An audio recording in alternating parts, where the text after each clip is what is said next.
There are several quite distinct kinds of begonias.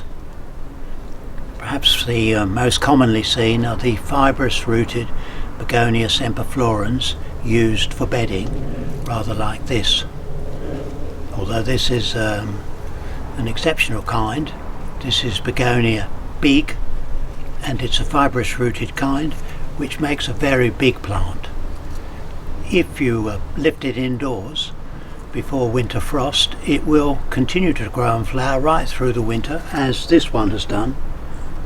And of course by June will get to be a bit leggy. This needed to be potted on and grown into a much bigger pot. But as well as the fibrous rooted begonias, we have those that are grown from tubers. This is an example.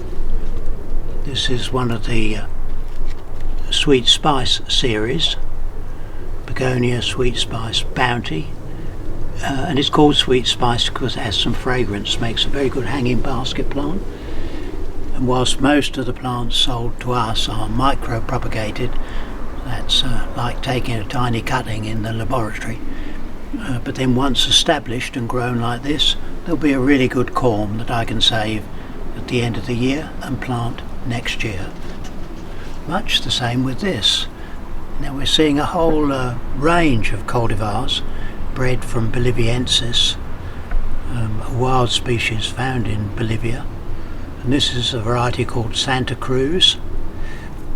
It was raised from seed, but this particular plant is 4 years old because it produces a very good cutting.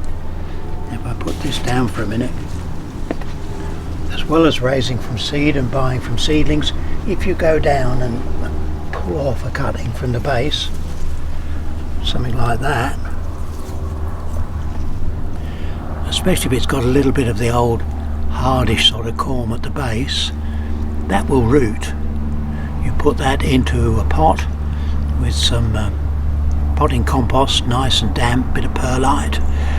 It's probably be as well to put a cane and just to support it, or to chop it back to reduce its size somewhat, into the white polythene bag.